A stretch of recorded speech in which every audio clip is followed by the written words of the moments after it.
রাশিয়ার সাইবেরিয়ার এক প্রত্যন্ত কোণে অবস্থিত একটি গ্রাম ওয়েমিয়াকন। এই গ্রামে চোখের পলক ফেলার আগেই বাতাসে থাকা পানির কণাগুলো বরফে পরিণত হয়ে যায়। এই গ্রামটি এখনো পর্যন্ত পৃথিবীর সবচেয়ে ঠান্ডা বাসযোগ্য স্থান হিসাবে পরিচিত।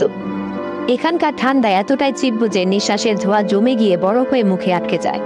শীতের মৌসুমে এখানে তাপমাত্রা নেমে যায় -70 ডিগ্রি সেলসিয়াস পর্যন্ত, আর স্বাভাবিক অবস্থায় এখানে থাকে -25 থেকে 30 ডিগ্রি সেলসিয়াস, যেখানে আমাদের ডিপ ফ্রিজের তাপমাত্রা থাকে -18 ডিগ্রি সেলসিয়াস।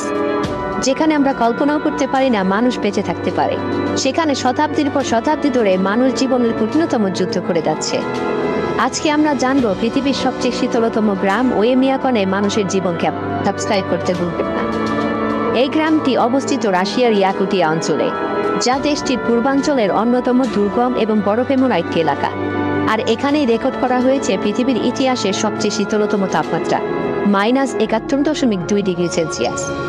তবে মজার বিষয় হচ্ছে এই ওয়েমিয়াকন শব্দটি ইয়াকুত ভাষা থেকে, যার অর্থ উৎস জল বা হট স্প্রিং। ভাবতেই অবাক লাগে পৃথিবীর সবচেয়ে ঠান্ডা গ্রামটির নামকরণ হয়েছে উৎস জলের নামে।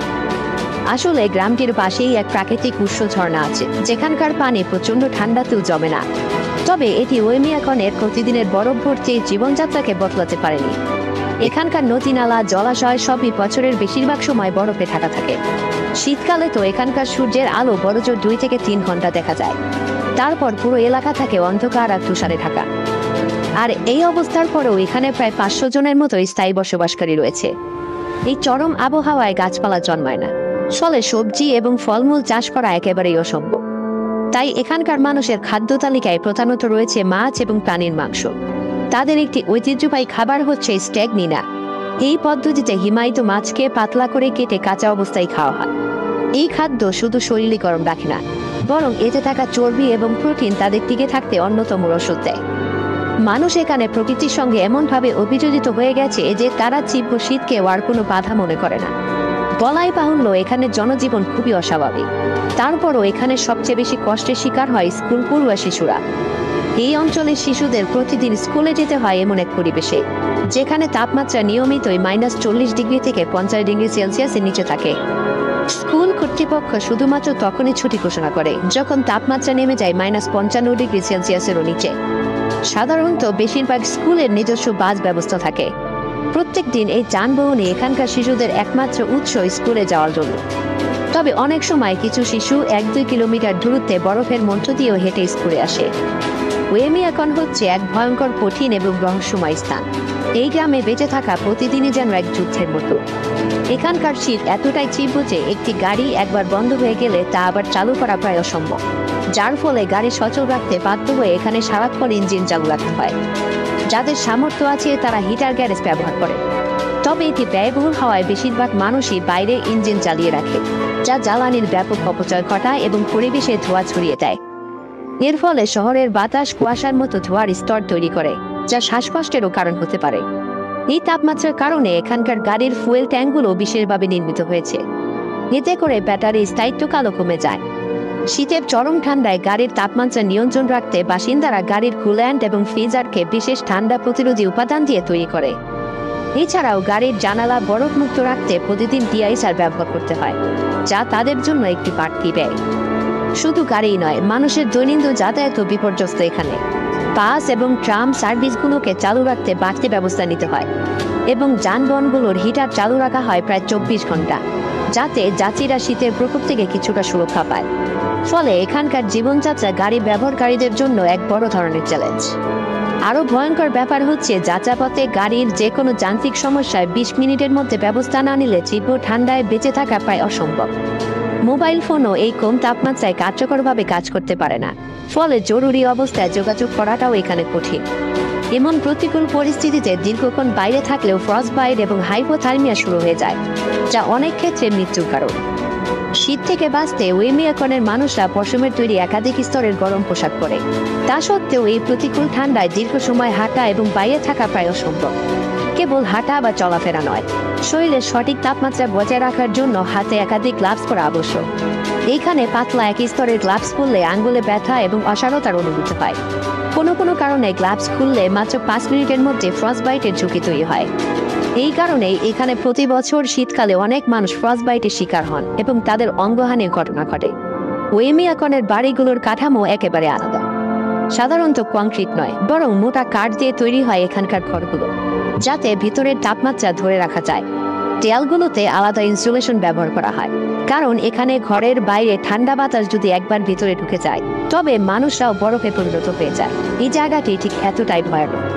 এখানকার বাড়ির জানালা এবং দরজাগুলো বিশেষ তাপ নিরোধক উপাদানে নির্মিত। বাড়িগুলোর ছাদে এবং জানালায় বরফ জমে গেলে তুষার অপসারণের জন্য প্রতি সপ্তাহে বিশেষ পরিষ্কার কর্মী নিযুক্ত করা হয়। শীতকালীন পোশাক হিসেবে এখানকার মানুষ প্রচুর পশম, ভেড়ার লোম এবং কখনো কখনো রেইনডিয়ারের চামড়া দিয়ে তৈরি বিশেষ জ্যাকেট পরিধান করে, যা শরীরের তাপমাত্রা ধরে রাখতে অনেকটাই সহায়তা করে। তবে এখন প্রশ্ন হচ্ছে, এত ঠান্ডার মধ্যে মানুষ কিভাবে পানি ব্যবহার করে? দেখুন, বিষয়টি এখানে খুবই কঠিন। এখানে পানির পাইপ বসানো একেবারে অসম্ভব, কারণ পাইপের ভেতরের পানি মুহূর্তের মধ্যে বরফে পরিণত হয়ে যাবে। তাই এখানকার মানুষ সাধারণত বরফে ঢাকা নদীর বরফ ভেঙে পানি সংগ্রহ করে। এই বরফ ঘরে এনে গলিয়ে সেই পানি তারা ব্যবহার করে। আর পানি গরম রাখার জন্য ব্যবহার করা হয় কাঠ এবং কয়লা, কারণ বিদ্যুৎ এবং গ্যাসের চাহিদা পূরণ করা এখানে সবসময় সম্ভব হয় না। ওয়েমিয়াকনের প্রতিটি দিনই এক কঠিন বাস্তবতার নাম। এখানকার মানুষ বরফ গলিয়ে পানি তৈরি করে এবং প্রতিনিয়ত এই কঠিন পরিবেশের সঙ্গে লড়াই করেই তারা বেঁচে থাকে। আর এই কঠিনতাকে জীবনের এক অভ্যস্ত অংশ হিসেবে তারা মেনে নিয়েছে। এখন যদি বলি এখানকার জীবনযাত্রা কেমন, তাহলে প্রথমেই বলতে হয় এখানের মানুষের প্রধান জীবিকা রেইনডিয়ার বা তুষার হরিণ পালন। এগুলোর মাংস ও চামড়া থেকেই আসে খাবার ও পোশাক, কারণ বরফে ঢাকা জমিনে সবজি ফলানো একেবারেই অসম্ভব। ওয়েমিয়াকনে শুধু জীবিত থাকাই নয়, মৃত্যুর পরেও এক সংগ্রাম শুরু হয়। অতিরিক্ত ঠান্ডার কারণে মৃতদেহ কবর দেওয়া এখানে অত্যন্ত কঠিন, কারণ বরফে জমে থাকা মাটি খোঁড়ার মতো কঠিন কাজ হয় না আর কিছুই।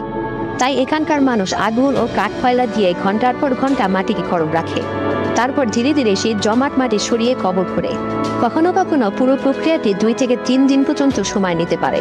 এই কষ্টসাধ্য রীতিটিও এখানকার মানুষের ঐতিহ্য, শ্রদ্ধা এবং ধৈর্যের প্রতীক। ওয়েমিয়াকন শুধু ঠান্ডার জন্যই বিখ্যাত নয়, এটি একসময় দুর্লভ এবং বিলুপ্তপ্রায় প্রাণীদের আবাসস্থল ছিল। এখানকার গভীর বনাঞ্চলে বাস করে স্নো লেপার্ড, সাইবেরিয়ান টাইগার এবং বিভিন্ন প্রজাতির পাখি, যেমন ব্লু নাইটেঙ্গেল। এসব প্রাণী পৃথিবীর আর অন্য কোথাও সহজে দেখা যায় না।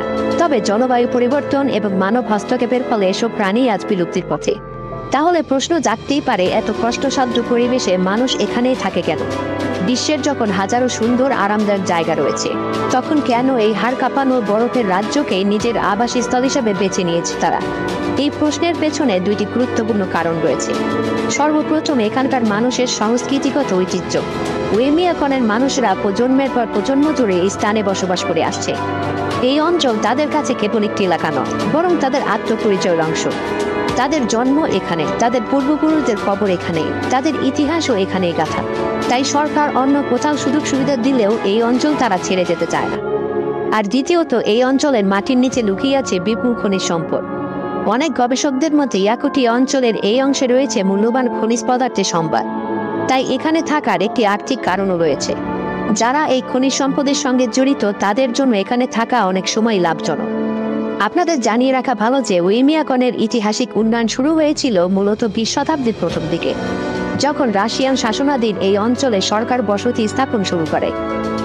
এরপর থেকে বিভিন্ন সময় এই এলাকার বৈজ্ঞানিক গবেষণা, আবহাওয়া পর্যবেক্ষণ এবং খনিজ অনুসন্ধান চলতে থাকে। আজকের দিনে এই এলাকা কেবলমাত্র বসবাসকারী মানুষদের জন্যই নয়, বরং বিজ্ঞানী, অভিযাত্রী এবং রহস্যপ্রেমী পর্যটকদের জন্য একটি বিশেষ আকর্ষণের কেন্দ্র হয়ে উঠেছে। আজকের ভিডিওটি আপনার কাছে ইনফরমেটিভ লাগলে অবশ্যই সাবস্ক্রাইব করতে ভুলবেন না।